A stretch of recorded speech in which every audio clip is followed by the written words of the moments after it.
Hey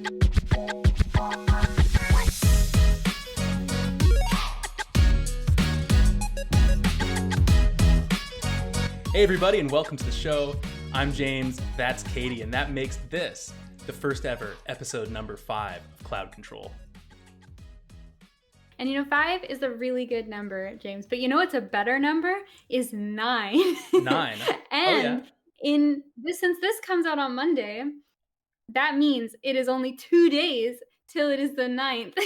We all know what comes out on November 9th. Well, I got to tell you, actually, this comes out on Tuesday, remember? We did change our release date. So your math's a little off, but you're right. No, it's fine. It's chill. Because you know what? By the time people are listening, it's going to be even closer to God of War Ragnarok. Everybody, there he is, the man himself. The man himself. That is somehow it's still Kratos, but it's somehow really adorable. I know, it's like that little I don't think he could look any cuter as a character. You know what I mean? Like, this is the cutest Kratos could possibly appear. You're right. If Kratos was any cuter, it would cease to be Kratos. That's right. Yeah. Anyway, man, I'm excited for that. I got it installed on my PS5 right now. I got the little countdown of like, this is accessible in like 2 days and like 10 hours or whatever. And it's like ticking down. And I went on earlier today to I did some Fortnite dailies. I was watching some football. We're not going to talk about that. Green Bay sucks. And I just, every time I go on there now, I see that little countdown timer and I'm just like, oh my God, give it to me, inject it into my veins. That's so hype. That is the one downside. I'm going to get the physical because I really have to justify having paid for the extra price on my physical PlayStation. And once I have the game, it's going to sit on my shelf. It's going to look so beautiful. But that is the one downside where I don't get access early because I have to actually you gotta wait. You gotta wait. Yeah, I mean, small perks of the digital, I guess, But I am jealous it won't be on my shelf. I don't really care about that stuff for the most part. But for something like God of War, I would love to own it physically too. So I don't know. I guess I'll have to come over and see it at your house. yeah. If you're really nice to me, I'll let you come over and hold the case. Thank you so much. I'll just give it a hug. You're welcome. Yeah. Oh my God. All right. Well, we're gonna obviously talk about God of War on our next episode next week, but that is not what we're doing today. Today we have, of course, 3 excellent topics for you all today. We're starting off with a bit of a news roundup because there was some pretty unfortunate news about PSVR2. We're going to cover that and a few other things. And then Kate and I have both brought a different game we want to talk about for our own topics after that. And of course, we'll close out the show with a listener mail question as we always do. And just as a reminder at the top of the show, if you would like to write in and be a listener mail contributor, you can contact us at CloudControlPod at proton.me or on Twitter as well at CloudControlPod. All the links, of course, are in the show notes, description, wherever you want to get in contact. We appreciate it because we love to answer your questions. But let's get started off with our number 1 topic today, which of course is Sony's PSVR2 cost, because this is news that came out earlier this week. And, I think it was one of those things where we all knew it wasn't going to be cheap, right? Especially with the PS5 price increase, that happened a little while ago. That doesn't exactly scream like they're going to give the PSVR2 away for mega discount, but it's revealed it's going to be $550, more than the PS5 itself for this thing. I mean, there's a lot of different angles to break it down from, Kate, but what was your initial reaction to this news? I mean, it was obviously surprising. Like you said, it wasn't going to be cheap, but holy fuck, I didn't expect it to be more than a PS5. That's outrageous. I'm trying to think if there's ever been a add-on hardware that has ever costed more than the actual console that you need in the first place to play it. Yeah, right. I don't think there is. I mean, I thought about the same thing, and I honestly, I don't think there's anything even close. What's the most expensive accessory that there's ever been? I know the Pro controller or whatever, I think that's gonna be nearly $200, but that's not even close to this. Yeah, and I get it. I can't think of anything that would logically be more expensive than a VR headset. I understand that that's not the same as just a controller, or it's not the same as just getting the Xbox Kinect or whatever. This is considerably more of a substantial piece of tech, but still that just seems really outrageous. And I imagine a lot of people, I know you yourself included, are now gonna be questioning whether or not they're gonna get it. Well, I'm not gonna get it. I mean, for people that have been listening to our show, basically since the announcement of PSVR2, I've been like I'm like, oh, I'm getting one for sure. Like I wanted to get PSVR 1, but then the 2, like it's obviously going to be upgraded. You know, I Hmm. was really looking forward to it.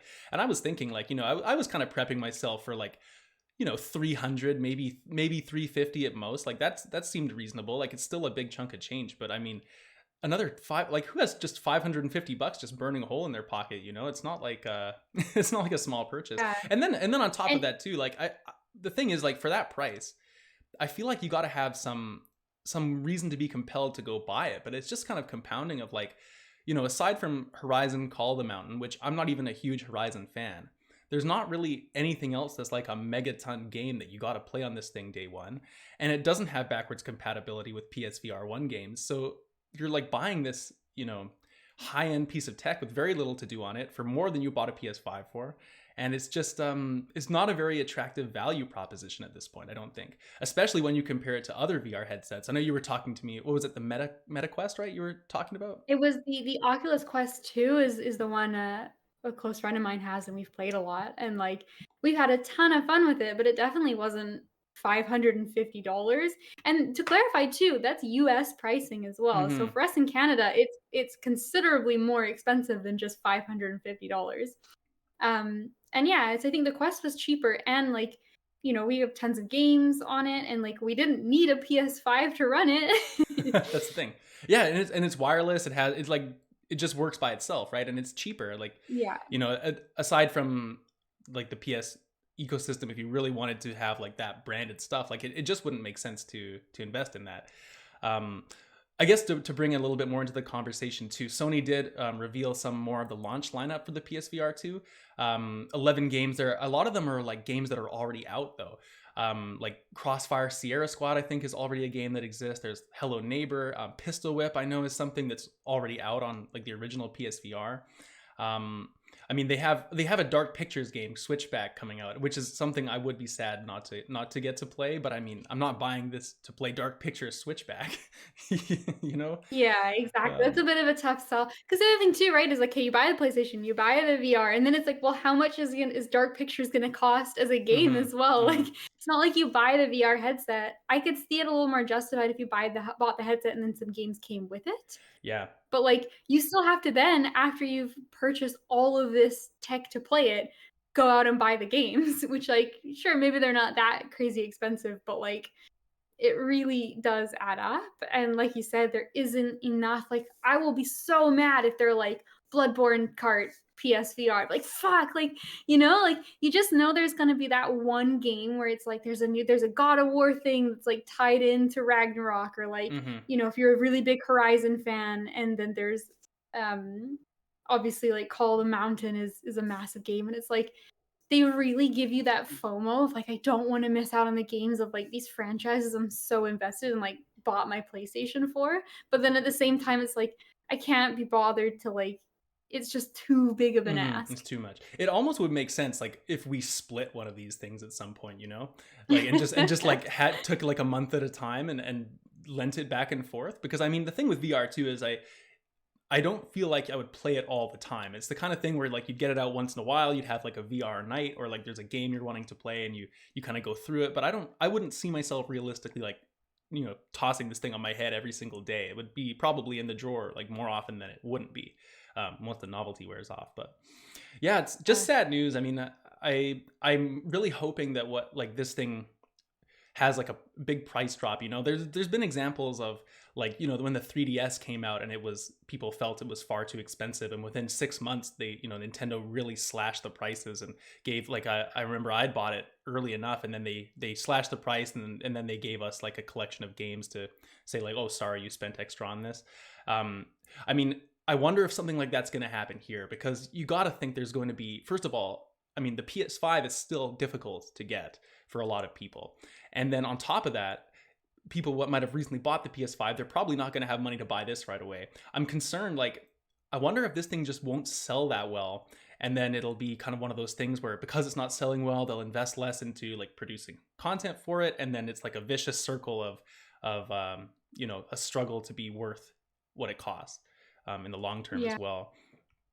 I could see that being very possible. The one thing I could see them doing to like save that a little bit is I could see them maybe doing like a good bundle with a PS5. Like, you could Hmm. buy the VR and the PS5 together and get a good discount. But like that's great for people who don't have a PS5 already, but it doesn't help people who, Hmm. managed to get one Hmm. on release or within the last year and then they want to buy. So Yeah. I don't know. It really depends. I'm curious because to me it's like my assumption would be that it's not going to sell amazing Yeah. based on the ecosystem and like the specific price of this. But at the same time, you can never underestimate how much money some people have to just throw around. Yeah. And like these might just get picked up like hotcakes at the same time. No, true. I So mean, I would imagine at the start, like obviously on launch, it's going to be sold out because everyone that, people who are really big enthusiasts will buy it day one. People who are like, hardcore mhm. collectors, they got to have everything PlayStation. They'll all buy it day one. But then once that sort of initial rush passes, I just wonder like, what's the tail on this thing, Like some things just sell Yeah. forever, like MLB The Show. And every time, like it's always on sale. It's always selling, like every time we read those That's sales true. reports, it's always there. But I just don't know like if this is going to be like the same. Um, to the same level, but we will wait and see on that. Although I won't have any firsthand experience as I was planning to have originally on PSVR2. So let's go into our second news story now, change topics a little bit. And this one is actually, well, I mean, I think it's kind of exciting. And this is that EA discusses a new deal with Marvel Games. They're going to be producing, I think, 3 AAA Marvel games over the next few years. One of them, I think, is known to be an Iron Man game from what is it? What studio is it? Oh my god, it's the Jade Raymond studio. Okay, the one we always talk about. Motive is developing a Marvel game with Iron Man, and then they'll have a couple of others coming out as well. So it's an interesting partnership with EA and Marvel. I feel like, I mean, EA had the Star Wars license for a long time, and I know there was a lot of controversy around like, oh, the first 5 years of the deal they produced nothing, and then they had Jedi Fallen Order, and all of a sudden it's like turned around, and they had that Battlefield or the Squadron game in the planes. Quadrants, yeah, you So that like was that one. fun, and it's going to be interesting to see like what are these games going to be like. Is it going to be more narrative focused, or are they going to be making the Iron Man game like a, is it going to be like that? What's that game that came out that was kind of like Iron Man, and you flew around and it was like an Oh, MMO? Anthem? Anthem. Like, is it going to be kind of like, Anthem. are they taking the bones of Anthem and like transferring it over to Iron Man? Like, I don't know, but that sounds really cool to me, and I just hope it doesn't get like the EA treatment of, oh, you better have all these microtransactions and like, you know, all that kind of crap, because I want some good Marvel games.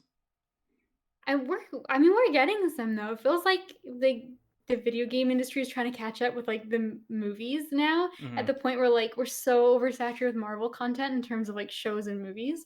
But now it's like there's so many Marvel games. Like Spider-Man did amazing, and now we've got like there's that Black Panther game coming out, Midnight Sun coming out soon. We just had Guardians of the Galaxy. Here's 3 new ones announced. Like Marvel Snap just came out and Man. is like blowing everyone away. Like there's so much. There's that Wolverine game. Like there Hmm. are so many Marvel things in production right now. It is like it's almost difficult to know where to start when you're looking at these games.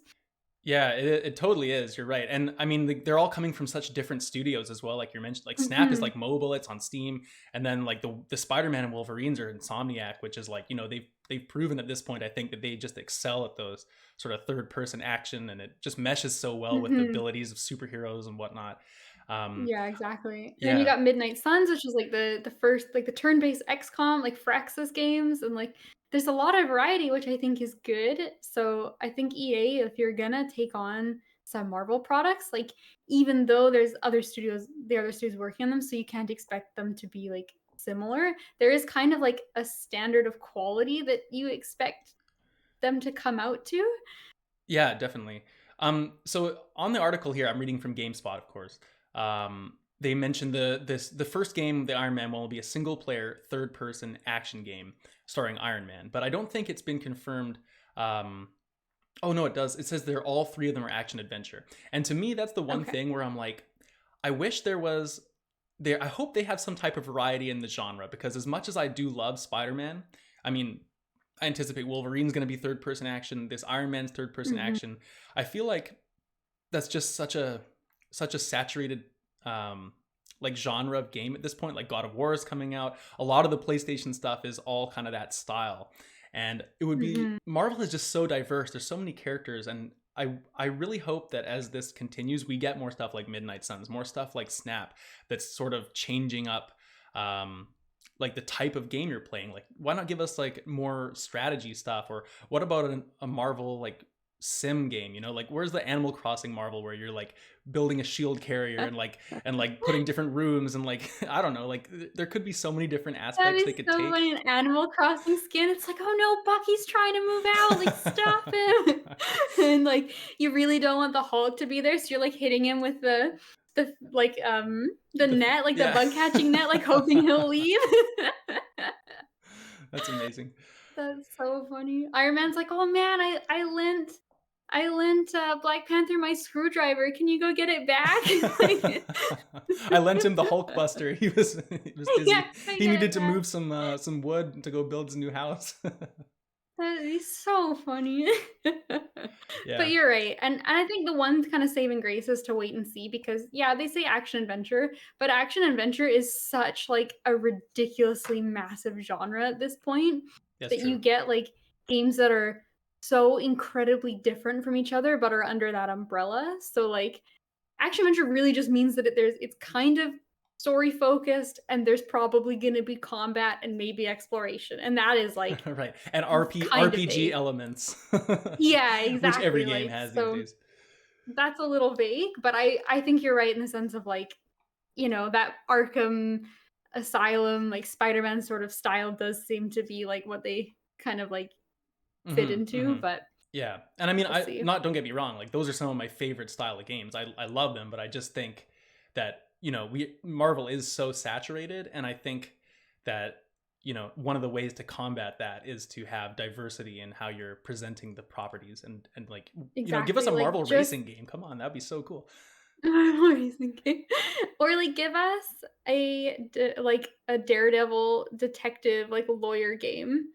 Like Wow. LA Noire, but But it's with in Hell's starring Kitchen. Daredevil, and like She-Hulk could be across the Yeah, stand or something. Yeah. exactly, and you're having to lawyer around and, like, take Kingpin down, but, like, actually in the courts. Imagine Phoenix Wright crossover with Daredevil. He's right, Could you Daredevil. imagine That'd be that? so awesome. Phoenix Wright even has some of his powers, like, he can tell when people are lying with that, like, stupid, like, truth lock kinda stuff, right? Exactly, Like, exactly. that's just Daredevil, he's just What cosplaying is what is Daredevil. Phoenix Wright if not a Marvel superhero, really? That's the real question here. It's true, he's in the game, he fights them.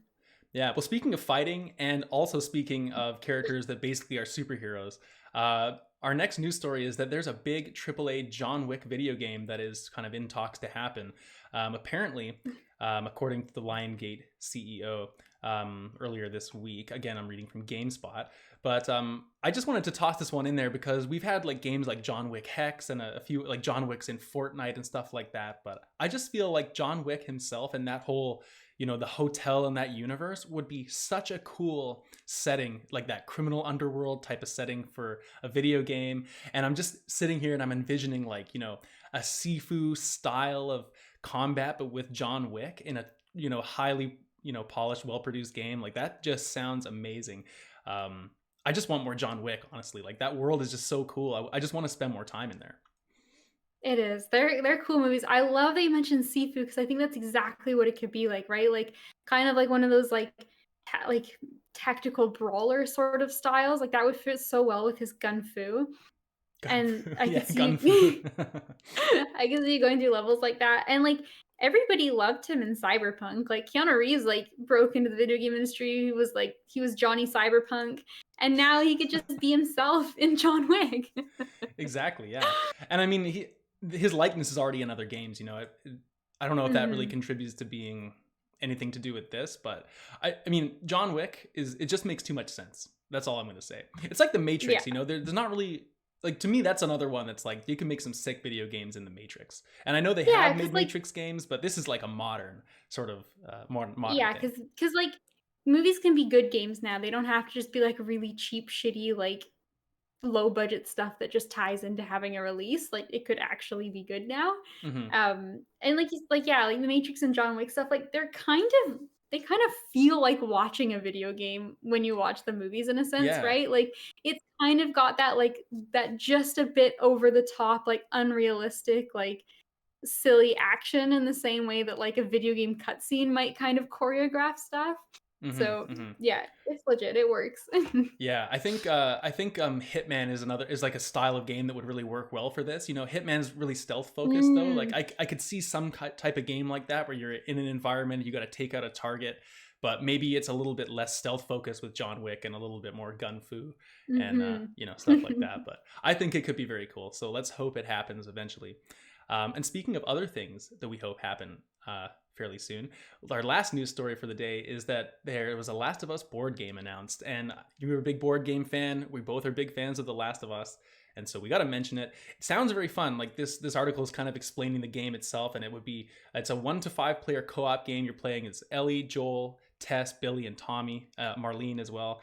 And I guess you're like weaving a survival story together. You're sort of working together you got to craft like in the game, and you got to make choices apparently. And there's different, you know, scenarios that happen. There's an image of the board game for anyone who's seen it as well. It looks really Last of Us, and you know, the styling is exactly what you would expect for the Last of Us universe. And I think it could translate really well into like a cooperative survival type of game. Yeah, it reminds me a lot of there's a game called Dead of Winter. I don't know if you've ever played No. it, but it's like a co-op. It's a co-op game where you are basically survivors in a zombie apocalypse, and you have to like go to different locations and gather like types of supplies, and you also have to like barricade and like kill zombies to make sure they don't get into your camp. And it is a cooperative game. It's really fun. I like it a lot. But what also gets me is it's kind of got like a little bit of like a narrative story as well. So like between rounds, you're reading like story cards. And so the conflict will be like, oh, you need this, you need like X amount of fuel because, you know, you've run out and you need it for blah, blah, blah, or like something like that. And then everybody has like story cards you read. So they're kind of like random events that happen. And so it'll be like, but they're sometimes triggered. So like you'll for every person's turn, there's a story card that comes up, and sometimes it doesn't happen because it's like, oh, if this survivor is at the hospital, then read. And it's like, Mm-hmm. well, maybe he wasn't there. Or maybe it's like, if you have at least 3 people at the camp that were like barricading this turn, then read. And so like they just happen in their various choices. Sometimes you'll have to make a decision like, oh, there's this new survivor, like, will you let them into your camp? Like they brought some food with them, but also like, you know, there are 4 more mouths to feed. And like, Yeah. do you Right. let them in or do you not let them in? And so this game kind of it doesn't have tons of details about how it plays because I think the Kickstarter officially starts It's November on 8th. November 8th. November Yeah. 8th. Yeah, November 8th. So we'll get more information then. But it reminds me kind of that sort of style just because you've obviously got like the zombie stuff. And then this implies that there's going to be some like narrative parts as well, not just survival and the co-op. So Yeah. I think Yeah. it sounds really good. Like I like the idea of everybody, it says they get like a They immersive get a hang up. character They get a card. hang up. Yeah, Something they're trying they to get a overcome hang in up. life. Yeah. So Like that about to me personal implies that growth. like Yeah. you have an overarching goal to all work for together, but then everybody's going to get like a secret objective that they have to like complete by the end of the game probably as well. Right. Yeah, yeah. That So sounds pretty cool. So, I mean, here's the thing. mhm. You're far more into the board game world than me. Like what will something like this cost? You know, like I know a lot of board games, especially Oh, bespoke ones, like, you know, like specialty ones like this, they can be like a few $100. Like, do you have any idea what this might cost?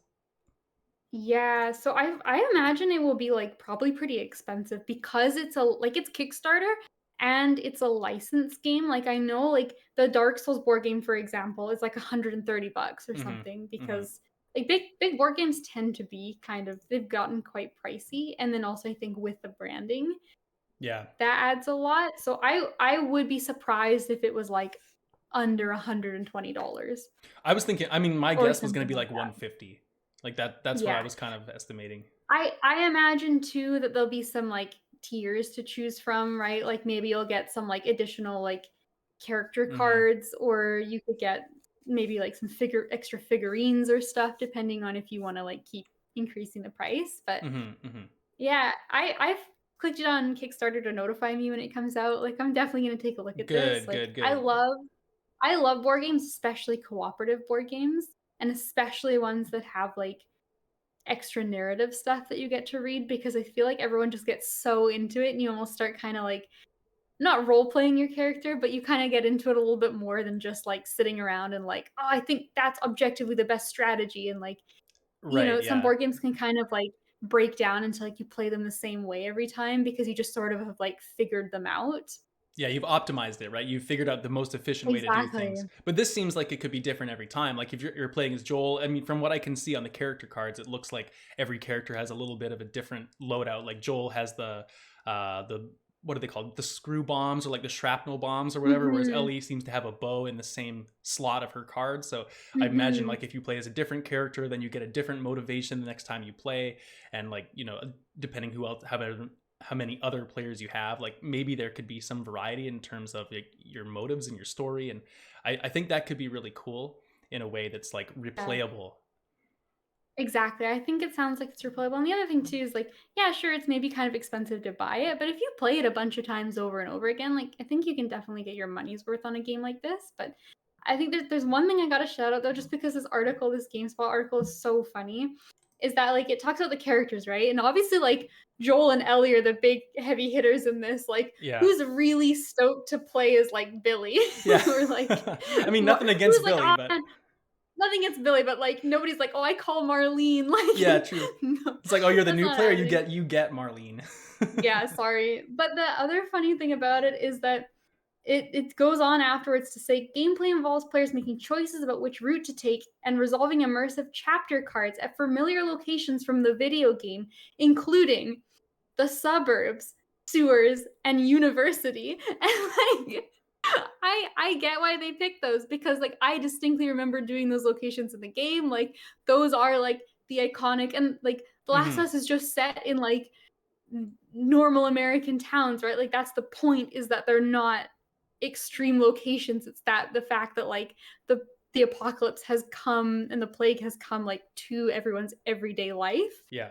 But just to read from an article, those 3 locations do not sound exciting at all. Yeah, if you have like if Like you have no touchstone to what The Last of Us is, and you're yeah. just like, oh, the sewers, like, oh, okay, like that's pretty Yeah, standard. exactly, like, if you haven't played the game, you're like, "Oh, great, the suburbs," like, How how exciting. thrilling. It's like I live there, bro. I don't Yeah. want to go there in a board game. Like take me to space. Yeah, exactly. So I just had to point that out, I think that's so I like funny. that. That's pretty good. Okay, well, I think that's gonna do us for the news today, though, Kate. So let's both bring in our topics for the day here, and I'm very excited to hear about yours. So please fill me in on your time with Plague Tale Requiem. Oh, dear. So I originally was sorry, What a this start! section. We've never started Oh, a dear. segment on this show ever. What? Tell me about this. Just oh Oh, dear. no. Okay, but it's a good oh, no. This game was incredible, but at the time of recording, I finished this game probably about, like, an hour and a half ago, Yeah, you're very fresh. and Very fresh. I'm very fresh. I have not fully finished processing it, and I will tell you that I am devastated by this game, and that's a sign of how good it was, is I don't think I've ever had a video game make me cry before. I think I've been close a few Yeah. times, um, and I've definitely felt very emotionally impacted by games before, but I think this is the first one to ever actually get, like, good like, Wow. not just one, but, like, a few good Now tears. that is a compliment because like I was saying to you Yeah. before, I've only cried one time in a video game, Telltale's Walking Dead season 1. That hit me real hard too, and Mhm. so like that's an endorsement to me. Is that type of Yeah. emotional impact? And I think that is by far the game's biggest strength is the level and the quality of the writing. Like, if you've played the first Plague Tale, then you kinda know what to expect. It really picks up from the end of Innocence, and you jump right into Requiem. So there's no like And time you're skip or anything, right? It's just there like there is maybe, like, a very small one, but you're still, like, the characters at the same age, kind of in the similar sort of situation, like, it really does follow up on it. And most of the game, again, is centered with Amicia and Hugo and trying to keep this poor kid safe as the world is falling apart, literally. And they're just so believable, like, what's nice about Requiem is it kind of it doesn't change too much about the first game. mhm. So don't go into it looking for like a massively different experience. But what it does is it iterates on every part every aspect of the first game and just improves it and polishes it that little much better. So I guess if you're not familiar with the first game, it's largely still you're going through different areas and set pieces, and a lot of it is like stealth and kind of puzzle solving of how to get past rats to manipulate the light and carve a path so you can get through these rat infested sections without dying. Or the other big one is that there's guards and patrols of various like armies and people that you're at odds with and want to capture you or hurt you for various reasons, and you have to like stealth around them. And then you have the big sections that have both rats and the Mm-hmm, mm-hmm. guards that you're stealthing around. So that formula is still very much the same, and then with added puzzles of like, oh, the door's locked and how are we going to get around, or like, you have to use these levers to move things, and there's a lot of crank puzzles and stuff like that. So is there still a lot of I remember one thing because we both played the first game. We had Mhm. like a long episode about that before, but is it still like is there still a lot of crafting and whatnot in the game as well, or is it, Yeah, is that expanded yeah. at all? It's a very similar system in the first game. Like the crafting is basically the exact same as it was before Hmm. in the first game, and I think that's like it's one of those things almost like not worth talking about because like there is crafting and it Yeah. does encourage you to kind of like go off the beaten trail and kind of explore the areas a little more to find things. But I found by the halfway through the game, like I just didn't care about finding more materials because I was constantly 100% full. Yeah. But what the game has now, which I appreciate and actually did get me to explore a lot, was they have two types of like collectibles you can find. But instead of it just being like, like the Assassin's Creed feathers is always a thing, right? Like 100 feathers you can find and whatever. They're memories. They're either memories or they're flowers. So like Hugo really likes flowers, and every time you find one, you collect them for him and you can like put them in your hair so it changes. And then you also find feathers. Well, that's funny. Actually, they're not Assassin's Creed feathers, but they're bird feathers. Hugo likes birds now. And so He he'll likes pin a little birds now. feather. Yeah, he loves birds. He's like, oh, birds are cooler than flowers. And so he'll pin them to his like shirt, and you can like pick which flower Amici has and which feather Hmm. Hugo has, and each one you get, you learn a little bit about what it symbolizes and like that kind of stuff. And then the other one they have is one of my favorite additions to the game is that they're called memories, and you'll come across certain things that you can interact with, and then the characters will have a scene where they like have like a moment either discussing something or like it will remind them of something. They just have like a little conversation that only initiates when you find that Hmm. object in the world. And some of those were one of my favorite things. Like you just get a little bit extra about the characters that I feel like enhances, because as fun as the gameplay is, and I think they've improved it from the first game, it's very similar, but I think what it is I don't think it necessarily got tons better, but it got polished so that it wasn't frustrating. Yeah. Whereas in the first game, sometimes the controls could be a little finicky and you wouldn't quite lock on to what you were wanting to shoot with your sling perfectly. And Yeah. so sometimes I felt like you'd have to redo sections because you accidentally messed up the controls and then got spotted or like lost like kind of like a cinematic like cutscene style piece where you'd be like shooting off a cart or something like that. Hmm. Yeah, I Whereas remember in that this happening game, a few times. yeah, whereas in this game I found that I didn't really have times where I had to repeat sections very often. Like the game wasn't very difficult, but it also didn't slow you down. Like it had a really good pacing where you kind of just got through everything. Hmm. And well The only checkpointed time as well. and well checkpointed. There were a couple times where you'd get spotted while you were stealthing, and I went like a little bit further back than I thought I would, and it was kind of annoying. So like, okay, well, I opened a chest over there, so I'll go back and get that chest a second time. And like the characters do that like naughty dog style thing where they're like talking to each other Hmm. as you go, and they like will comment on things as you pass by, and it's really well written. It feels really natural. But the problem is that if you like fail a section and you have to do it again, they'll have the same conversation, and it's like, well, I literally just listened Right. to you And you say begin to this. see through the cracks of it then, right? It becomes less Yeah. like immersive in that way, I guess. I don't like using the word immersive like it's so overused, but you when you have to repeat the same thing and you hear that again, it goes from impactful to like, okay, just shut up. Like I know what I'm doing. I just need to concentrate on this stealth section, okay? Yeah. So I definitely had a few moments like that where I was like, "Oh, I gotta do this again," and then you die and be like, "Oh, okay, a third time, let's go." But it definitely felt more minimal. I think you have a lot more tools in this game than in the Hmm. first game because a lot of the areas that you get into that you have to like cross over a big field and there's guards and rats and whatever, you have a lot more options of how you want to approach it. Whereas in the first game, a lot of the time it felt like there was one solution to each puzzle and you had to figure out that solution. Yeah, that was one of my Whereas biggest in complaints of the first game was just like yeah. it seemed to give you this tool set, but there was like one way to do things, and it seemed like a missed opportunity. Mhm. So it's good to hear that it seems different in this one. Yeah, so I think anyone who had that issue with the first game, this has totally solved that for you because you have these like they're gigantic actually. They're massive areas. Like sometimes it's easy to get lost in them and not know which way you're supposed to go because there are so many ways. And they do eventually all kind of like coalesce into the right way. But you have genuinely a lot of options on how you want to tackle it.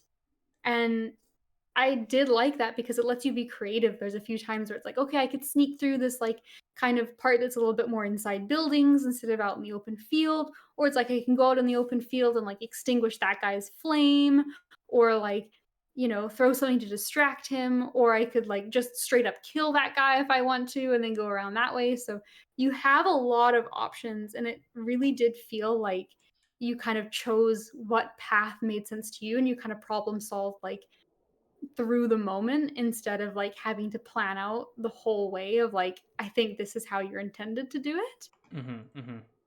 So they definitely scaled it up in terms of the gameplay, but I think at the end of the day like this is not the kind of game you play for the gameplay. It's perfectly serviceable, it's fine. I enjoyed it. Some of the puzzles were satisfying.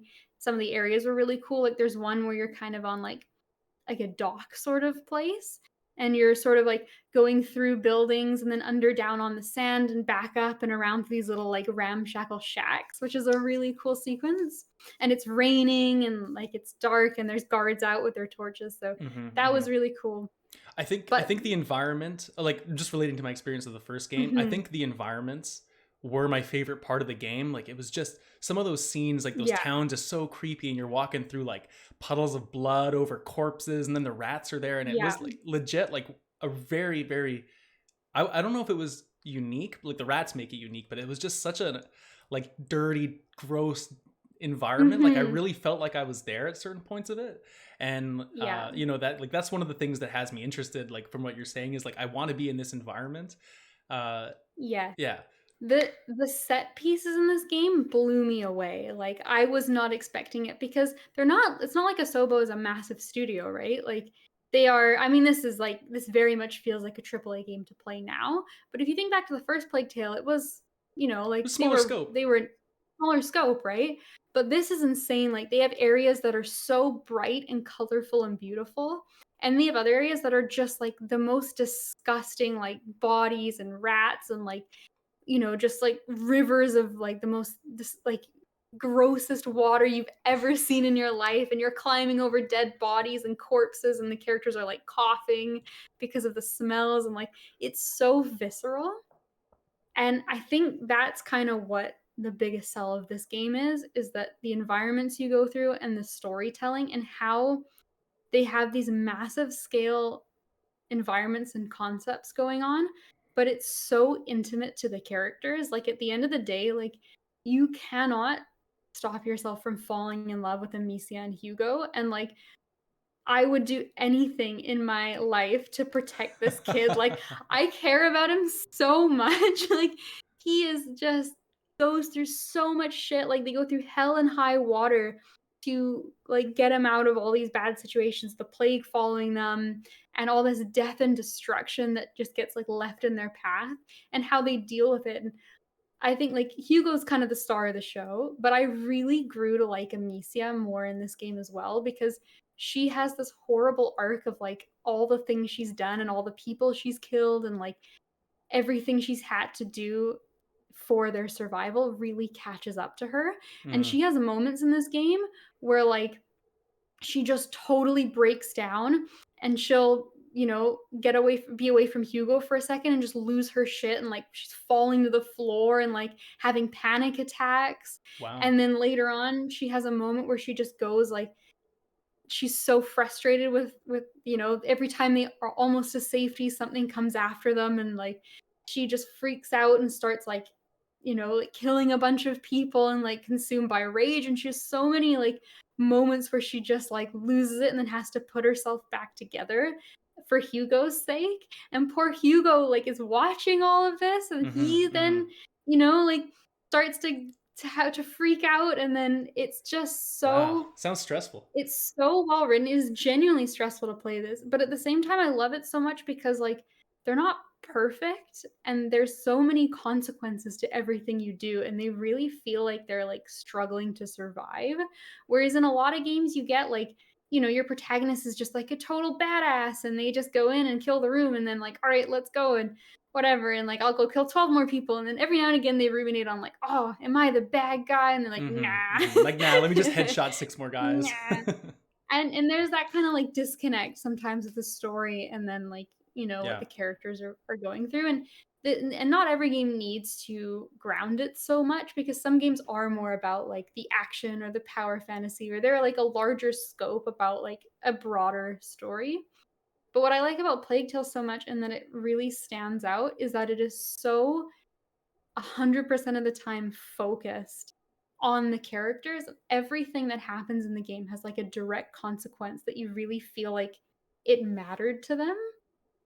And I think for that reason too, like you just get like, at least for me, like maybe if you don't get into the characters, the game doesn't land as hard. But for me, I was so invested in these two. Yeah. Oh. See, now this is what my last question for you I was gonna have. I don't know if you Mhm. had much else to say, but was just gonna be like, you got me interested in this game for sure. Mhm. The trappings, like the environment, the relationship, Yeah. all those types of things, like the diversity of some more of the puzzles you're trying to complete instead of having the one prescribed way to beat it. All that Mhm. sounds great.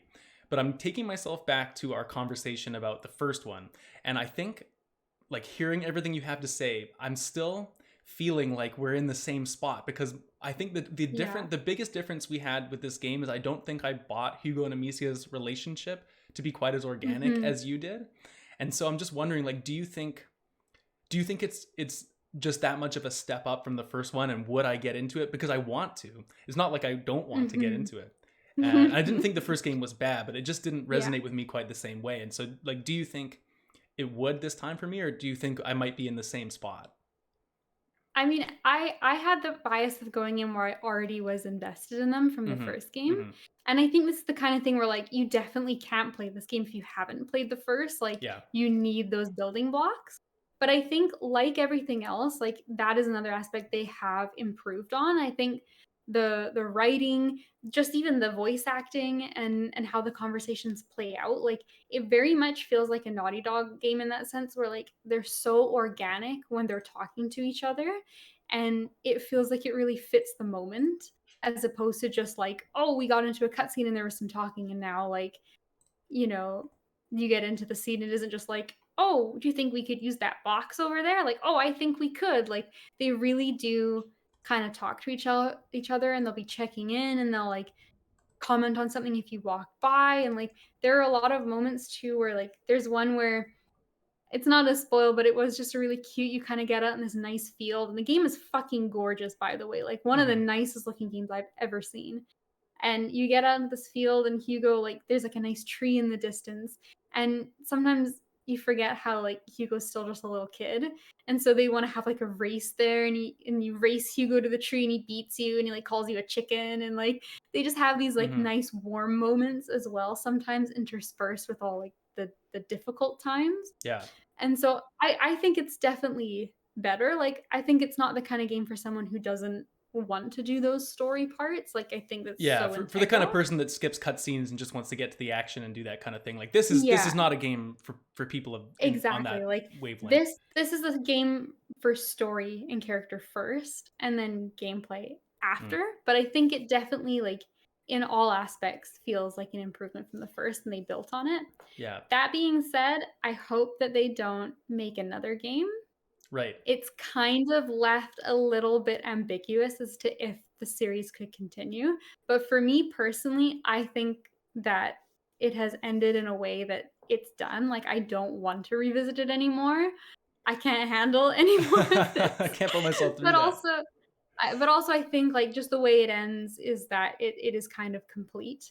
Yeah. It feels like a completed story for me, and anything else would feel kind of tacked on, I think. So I'm excited to see what Asobo does next. And like, I understand you might want to do more rat stuff because holy fuck, whatever program they've used for making the rats, like they were good in the first game, but in this one, it's like it is amazing. I don't know how a computer can render that many rats. Like it is a Yeah. swarm. Like some of the areas that just get infested, like it is genuinely like a sea of rats just like spilling out over each other. And you have these set pieces where you're running from them and like they're crashing through buildings. There's so many of them and just destroying everything in their path. And you're like trying to race past them.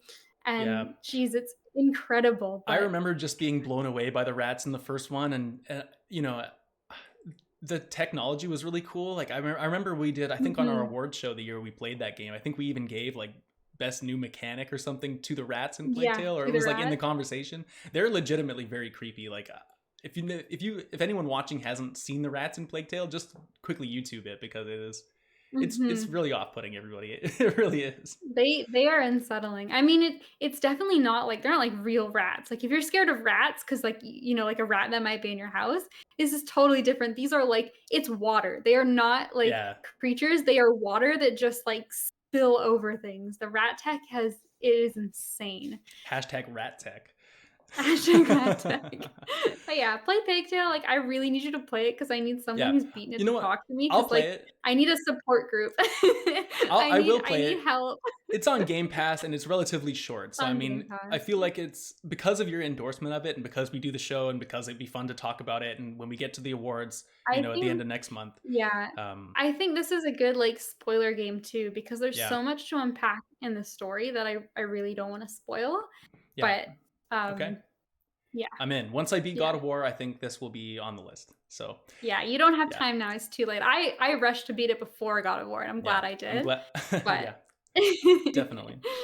Okay, well, let me tell you about my game now, Kate, and it's something you've been playing as well. And this is sort of come out of nowhere to be something that I'm really, really enjoying, and it is Marvel Snap. This is the new Marvel Mhm. deck building game. I'm playing on my phone. I'm sure you probably are as well. I know it's on Yeah. Steam as well, but wow, I did not expect to fall in love with this game the way that I did. And you always go into mobile stuff and you're like, oh, what are these microtransactions going to be? Like how long is it going to be till someone just rocks me with a deck they've paid for and like I don't have the cards I need, stuff like that, Mhm. right? Like the Hearthstone Yeah. problem, or like pick your TCG of choice, and it's the problem with almost all of them. And I gotta say off the top, like this game is not pay to win in any way. I mean, there's like one, I think the Miles Morales card that's like on the Seasons Pass is exclusive to the Seasons Pass, but it's not broken. It's just like one card that's unique if you want to buy it. And the rest of it, like the microtransactions, is literally just for cosmetics. Like you can get different versions of the cards, or you know, different, you can upgrade them to be like 3D or frame break or these different art styles, but it's purely cosmetic, which I really, really appreciate, because I think had it not been designed that way, I would have instantly just scrap this, because I know how those TCG games go when you're trying to play for free and you're playing against people that aren't. So if you thought you're going to be apprehensive because of that, don't be. And the game is just so simple as well. It's a deck building game, but your deck is only like 10 cards or 12 12 cards, cards, I right? think. 12 cards. So it's like you Yeah. don't have to really put so much effort into thinking about your deck. You can just kind of synergize a couple cards here and there, get started, and then you're good to go. The game itself is also very simple. The way that it works, it's very similar to a board game called Smash Up, if anyone has played that. But essentially, what it is there's every card has like an energy cost and it has a power level. And so every turn you get 1 energy on your first turn, 2 on the second turn, all the way up till turn 6, and then the game is over after turn 6. And the objective is that there are 3 locations on the field, I guess you'd call it, and they're all Marvel themed. So you can be like, the Avengers Tower, or like New York on the Invasion Day, or I don't know if Wakanda is one, but it's all these Marvel Yeah, locations Wakanda across. is one, It is yeah. one, yeah, all from different Marvel properties, and at each location you can play up to 4 cards on your side, and your opponent can do the same. And literally all you're trying to do after the end of 6 turns is to have a higher power level on 2 of the 3 locations. And that's it.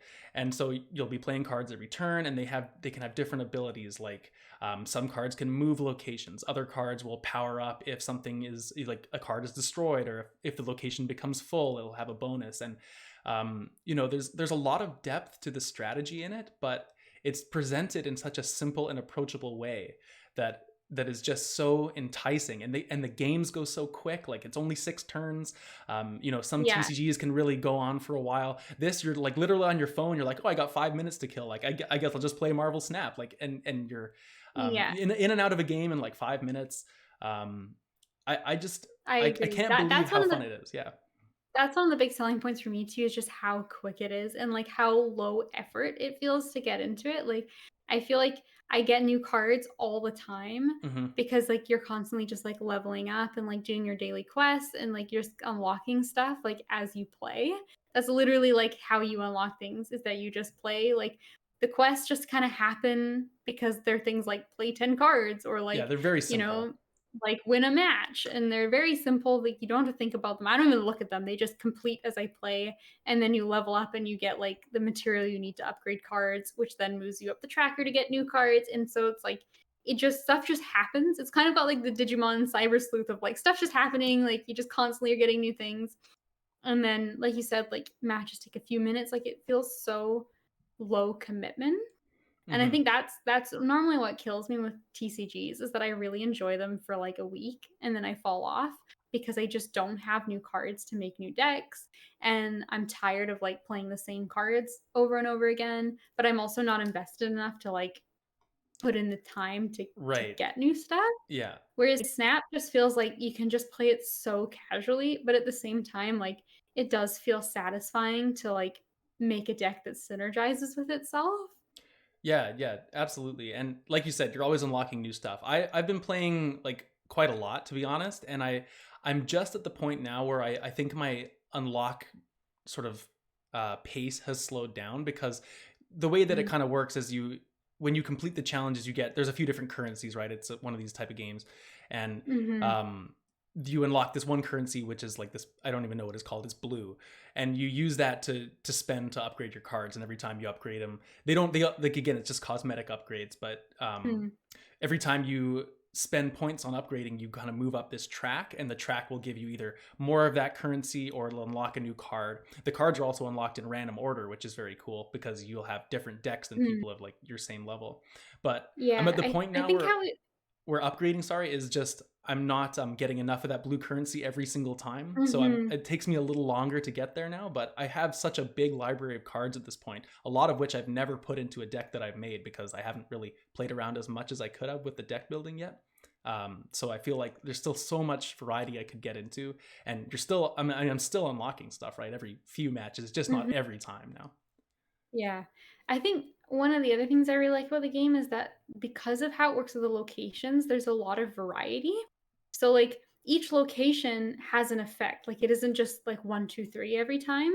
They all do the things like you said. Like there's the Avengers headquarters and like Central Park is there, and like Wakanda has something, but they all do things. So they'll be like, oh, you can't like move cards here, or in other locations like, oh, if you everyone can or both players can only have one card at this location instead of four, which is normally the limit. Or like there'd be Hmm. various things like on turn 5 everything here gets like extra power, Yeah. or like, on turn 6 you can move a card here if you want to. And so like they augment sort of how you play your deck every time.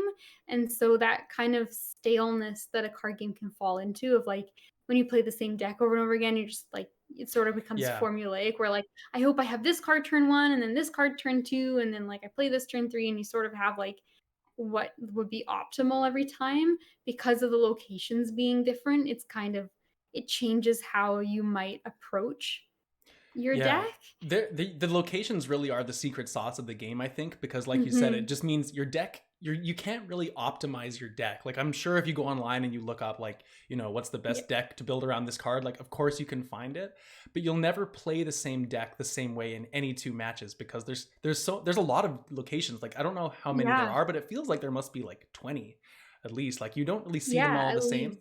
And so, like, it can really, really impact the game. Like, as a good example, I was playing a little bit last night, and I had one. So the locations are also secret when they start. Like, you can see the first location on Mm, turn one, and then turn two and three, the other two get revealed. You can still play cards right. on them, but you don't know what location it's going to be until they sort of come up. Mhm. And the board that I had, the first one was like cards that cost. I think it was like cards that cost 5 or 6 couldn't be played there. The middle location was cards can't be played here, and then the right location was cards that are played here are destroyed. And so it was like such a limited board of like how Yeah. you could actually play anything. But it was really cool because I was playing a deck where my cards had a lot of movement. Like, it was like, play this card, you can move it, or you play a card down, and Mhm. then the next card you play moves over a spot. And so I was able to, like, okay, this is good because I can like put cards in this one location, and if you move them to the location, they're not destroyed. It's not counted as like playing them there. So Right, it's moving there. yeah, it was interesting to be able to like play around that type of barrier. And Mhm. there's a lot of like really game changing locations. There's one where I think the wildest one is the one where it's like your power level at this location is on is added to the other ones as well. Oh, So you're yeah, like yeah. trying to stack all the power you can on there because it'll like give you the win on all three locations then. There's just that variety, I think, is what's kept me coming Mm, back. Like, it's a I really good agree. point. The one that cracks me up is the one that's like after turn like 3 or something, all cards here become the Hulk. And the Hulk's Yeah. a funny card because he doesn't have any special abilities. He just has like a really high power level and nothing else. And so like every time that location comes up, people are just like chucking as much as they possibly can there. So like we just want 4 Hulks. Yeah. See, But that's like funny though, sometimes because that's a, I was gonna say, for I me, was like, gonna I say like usually I mhm. leave that location sometimes because I'm Yeah. like, I don't care if they're gonna put 4 Hulks down. I'm never gonna beat them, so I'm just not even gonna try. I'm gonna stack my stuff on the other locations. Yeah, exactly. That's what I've started doing too because like it's such a trap and like that's kind of the fun of the game too is it's not just like I played my deck better.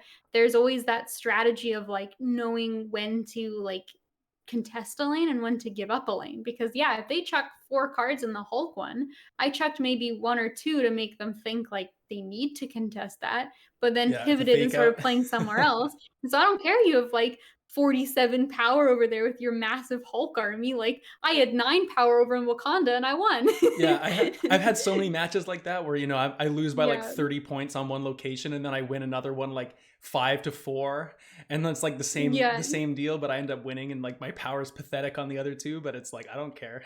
It doesn't Yeah, make a difference. exactly. So like there is that fun kind of element of like outsmarting your opponent. And, like there's a lot of cards too where it's like, oh, if your opponent played a card here the same turn, like then you Hmm. double your Hmm. power or something. And it's like, oh, I'm gonna try to predict like where they're gonna play. And like there's an element of some like, mind games going on as much as there really can be in a mobile game where like you're not really sitting face to face with someone. Yeah, yeah.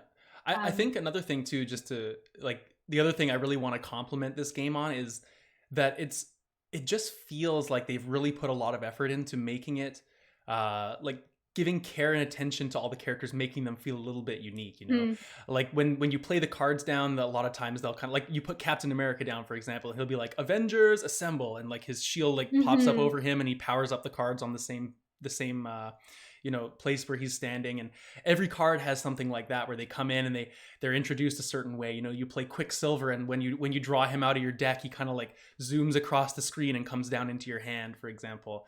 Or yeah. all those different There's a type of lot of things.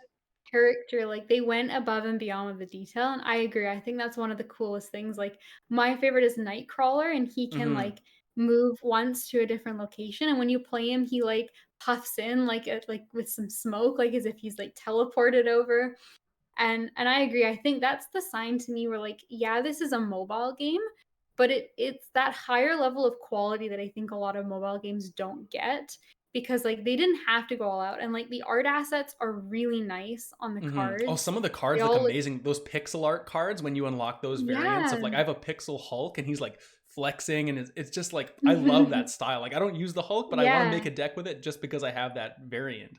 Exactly, and, like, they've done it too where like a lot of the abilities like really seem suited for what the character does. Like Scarlet Witch will come out and she changes what location she's on. She'll like use her powers and like, like change the reality of the location so now it's different. And like, yeah, like Nightcrawler can teleport and like Captain America buffs up other characters in the screen and like Heimdall moves everyone like over and they all really seem Yeah. like they've got a lot of like care with not just like what's good for balancing the game, but also like what the character makes sense personality wise to have. And like even the Hulk, like he doesn't have an ability, he's just fucking He's big. strong, right? Like, Yeah. I mean, yeah, I wouldn't say it's perfect across the board. Like there's a couple characters like who is it? Cable, I think, that you put him down and you can like draw a card from your opponent's deck. Like I don't know how that really makes sense for Cable, yeah. but like you can kind of get it, right?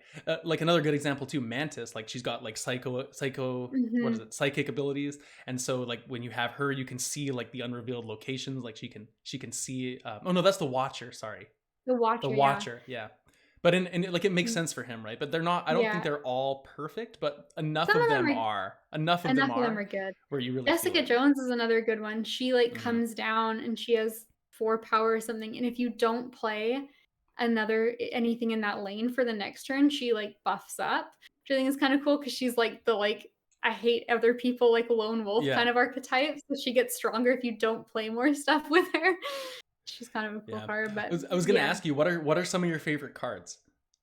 I'm a really big fan. I just got a lot of the like destroy stuff.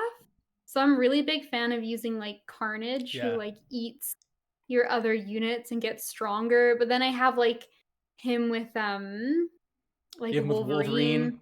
Yeah. And Wolverine, like, when he gets destroyed, he, like, comes back in another lane for free because, like, he's, like, immortal, so, like, that's kinda cute, and, like, Sabretooth has a similar thing, so I Oh, I really don't like have those, like, Sabretooth. I destroy. haven't got him. Oh, Oh. he's cool. When you eat him or, like, when he gets destroyed, he goes back into your hand, but now it costs for free, so you Right, can, right, like, put right. him down anywhere, And you have like and so I Nova like in that deck as well. Nova, yeah, so I like a lot of, like, the destroy kinda Hmm. stuff. I think that's usually my favorite archetype in card games, so I'm not too Yeah.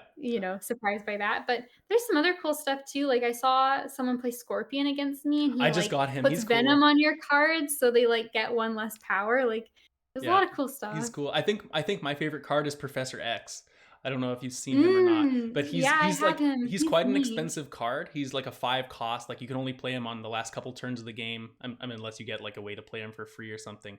He's pretty weak, but what happens is when you put him down, cards cannot be played on that location. It like locks it down. So I've had a couple matches with Mm, him where like we've got one of those locations which has like no characters on it. We just haven't played in a certain lane. I just put Professor X and mm, I win 3-0 on that lane because no one can yeah, play. Like it's because it's really it's cool that done way. for. Yeah. I Yeah, like he him a can be a lot. really cool card to work around. Yeah, I like him a lot. I really like Punisher. Like Punisher powers up for every Hmm. card again. Like cuz he's it's another one of these things that's themed so well. Like Punisher is just a guy, he doesn't care what the odds are, like fuck it, he's going to kill these people, you know?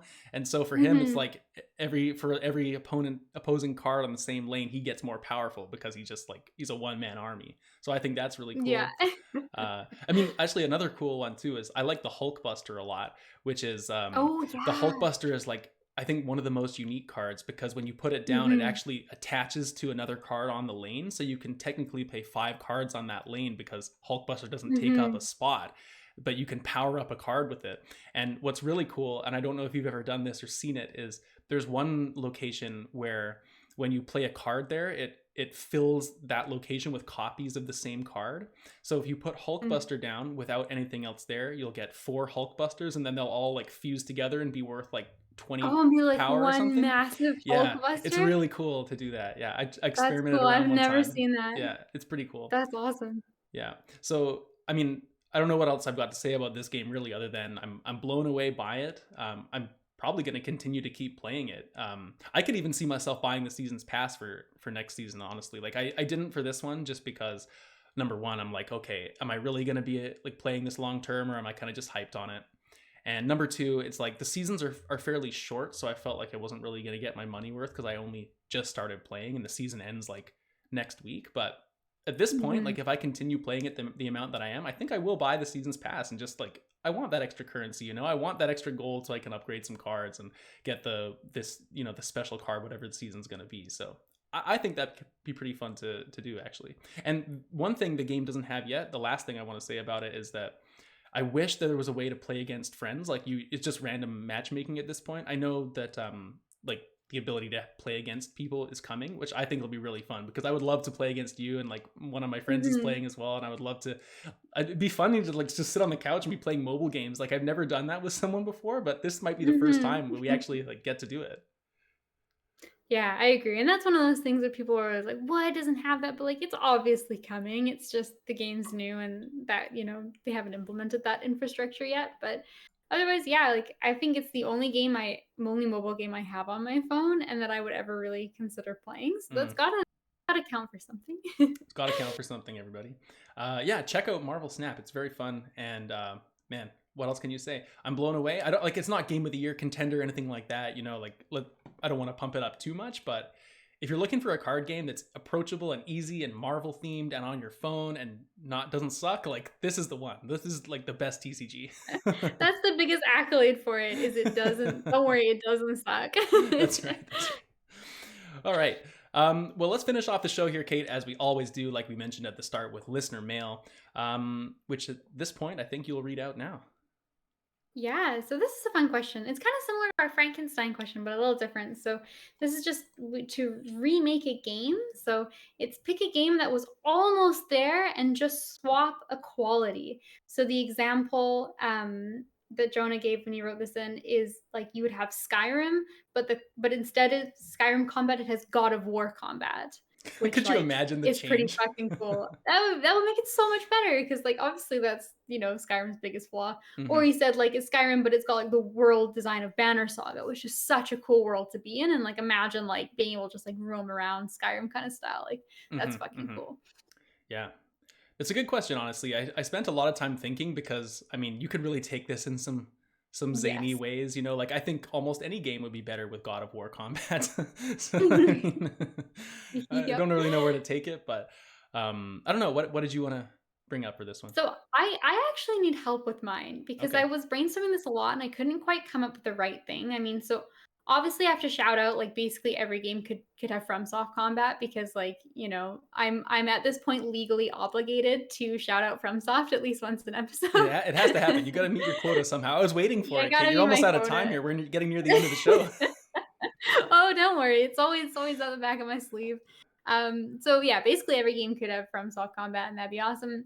But what I really wanted to do was somehow fix Spiritfarer because Mm. I tried to play that game before it left Game Pass, and I was so enthralled with the art style and like the general atmosphere of the game and the concept of being like a ferryman and like taking spirits that are like not quite ready to pass on yet and helping them kind of like get past whatever like last hurdle was in their life and then send them on to like the afterlife. Like I love that kind of stuff. Like I think that's honestly like one of my favorite things to explore in games. Like Death's Door kind of does Mm. that. Hmm. And like even like my favorite book, The Book Thief, is like narrated by death and has an element of like, when it's your time and being ready for it. And so like that concept of like death and passing on just fascinates me.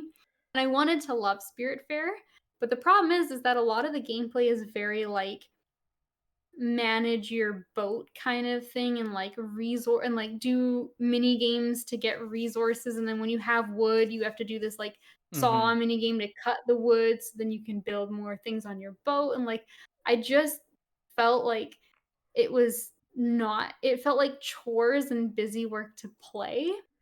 So I I was thinking I completely need a agree with you. new Completely yeah, agree with you. so I was thinking like I really want a different style of gameplay to go in Spiritfarer, and I was thinking like could be like but I don't necessarily want it to be like a narrative, just a narrative thing, Yeah. like a Detroit or like a Telltale kind of thing where like it's just choices, because I think having like more of a tangibility in the world and actually like having gameplay that worked around your boat made it unique. Hmm. Hmm. But I don't know what kind of gameplay you put in there to replace the, like, crappy resource management stuff. You know what? I've thought a lot about this too because I had the same experience with you playing that game. Spiritfarer to me was so interesting narratively. I loved the relationships. I loved to meet the Mhm. characters, learn about their life and what had happened. And when they got to pass on, like it was actually pretty emotionally impactful. Like not like tears level like Mhm. Plague Tale, but you Mhm. felt it, right? But you're right. Like that game was so bogged down by like I just want to. Especially when I got near the end, it's actually one of the few games where I kind of just put it down and never finished it because it just became so much more It's about the tedious, management right? of your resources and the crap. Like I don't want Yeah. to be on that kiln and doing that fucking mini game. Like I Yeah, just and want to go like talk. it's not fun. Like you can spend like 5 minutes doing this really Yeah, shitty like mobile style mini game to like get enough of like yarn or something. yeah. I It's I so have a fix though. I tedious. have a proposition. I think I know what I would Okay. do with this after listening to you, and it's gonna sound Mhm. weird, but stick with me. I think that Okay. what they need to do is they need to make it. They needed to find a way to automate a lot of that stuff. And the game that's Mhm. coming to my mind is something like, like you ever play Forager or like Cookie Clicker or like one of those like it's almost like you're trying to automate really menial processes and like upgrade them Mhm. over time. But I feel like what they could have Okay. done would be like, you know, you could hire someone in each town and like each town has a different signature resource. Mhm. And if you like made friends with that person, maybe there's like a gift you give them, but then maybe they harvest that material for you so you don't need to worry about it. Or maybe there's like someone in a town where you can hire them for your boat and they'll like, oh, which like place do you want to employ them on your boat? So they become like Right. your they craft like in your kitchen so you don't have to bother cooking the food anymore for your crewmates. Like maybe they could just do it and you could automate certain things that way and it would free all your time up for Mhm. being the people. I don't know. That would help it so much. Like I think like it's almost enough to get past it. Like, I still think that, like, they could do more with it. Like, I think there could be something interesting to do as opposed to just mitigate how tedious it Mm-hmm, is. mm-hmm. And maybe I'll keep trying to think on it or, if somebody has a really good suggestion, Yeah, let please us let us know. know. Let us know. But I think that at least, like, I maybe would play the game because at least you've removed the aspects that are just Yeah. so, like, I too mean, much of a slog. I liked those aspects. I liked getting the crafting. I liked building my boat. I liked doing that stuff. But at a certain point, there was just, I'm spending more time on that than I am on the relationships. And that's not the Yeah, point the of what the game pacing was was. It really should have been like ruined. maybe 25% of that stuff and the rest all about the narrative, in my opinion. At least Mhm. that's what I was looking for from Yeah. that game. So interesting. Okay. Well, mine that came to my head, and I mean, like I said again, I think any game can be improved with, if you take your favorite of something, like any RPG could be better with the Persona combat system. But I mean, whatever. But for me, like I'm trying to think of something I'd played recently because I didn't want to bring up LA Noir again, and and for what it is for me, it was Mario Strikers, or like I guess it could be Mhm. the Mario sports games in general, the modern ones anyway. And I don't know. I know the gameplay themselves. Like I enjoyed Mario Strikers for like playing the few matches. Like we got together, we played a couple times, and it was like legit Fun? fun. Like it was a good game, but it's just so surface level. And It's I very sparse, yeah, very right? sparse. And I Yeah. just think like it could have really been improved by you know let there be some kind of RPG mode where you actually get to have a team and like you're not just playing through one tournament, but you go through like a season and you could you draft players like and it keeps their stats like, oh, Daisy's leading the league in goals this season or something, or like you could trade for a certain player or like upgrade your team somehow, just some kind of actual mode to kind of Right, dig like your what teeth they do into. in the, like, EA kind of, like, Yeah, yeah, professional yeah. mode kinda And it's game. not like I want like a huge in-depth sim. Like I know this is like it's a Mario style game. It's going to be more about like the zaniness than it is sort of like the in-depth sim, but there's got to be some balance that you could strike where there's a strike. You Very good. You know I what I mean? Like that's what I'm thinking I about. feel like you could match the zaniness to that kinda mode though, right? It's like, yeah, like, Daisy's leading, but it's like, oh, like, you know, maybe, like, there's items involved, right? And it's like Daisy got, like, blue shelled and now she's not leading anymore, Mhm. and, like, Mhm. there could be, like, zany events that, like, happen that kinda change the standings and, like, change Yeah, augment the right, right, players right. and stuff like that, right? And, like, I think, maybe it wouldn't be as serious as one of those modes in, like, a just, like, the NHL games or something, but I think that mode could lend itself to having, like, some of that, like, silly Mario shenanigans going on as well. I agree. There's too much good stuff that's available from the Mario universe, and it would be too easy to put some of like these ideas are not that complicated.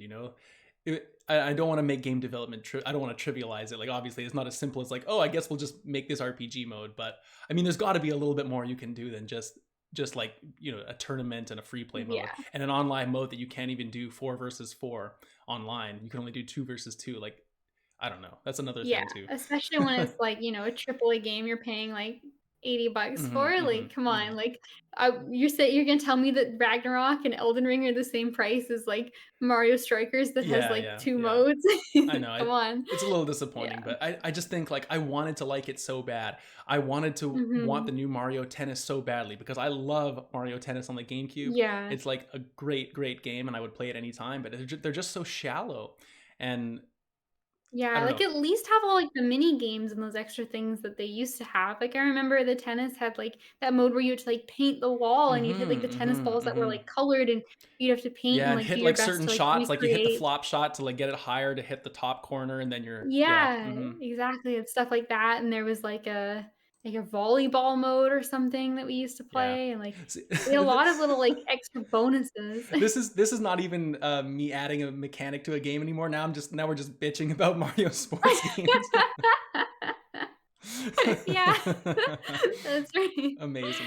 But hey, that's where it comes from, right? It's like this kind of question is like, what is a game? Another way to word this is like, what was a game that has tons of potential, but like needs to be shored up in a certain area. Exactly. Yeah. And you know, that's Strikers. And those are some good answers. So, but we would love to hear your answers of what games you guys would like to be improved and what would you change about them. So, like I said at the top of the show, you can write those into our email address or our Twitter account, which are all listed down below. Thank you again to Jonah for that excellent question. Obviously, we enjoyed talking about it, even though you didn't even know what your solution was going to be. I didn't even really know mine. We got sidetracked, but it was fun. Been a good show, Kate. This has been enjoyable. Thank you very much for sparking my interest in Plague Tale. I was off of it, you know, after my experience, but you know, it's always nice to get a good recommendation. So thank you very much. Yeah, please. I really need some emotional support on this one. Please play it. We'll get there. But like we said at the top of this show as well, next episode, we're talking about God of War Ragnarok. So look forward to that one, everybody. And until next time, this has been Cloud Control. The gaming podcast is not just good, it's good enough. And we'll see you on the next episode.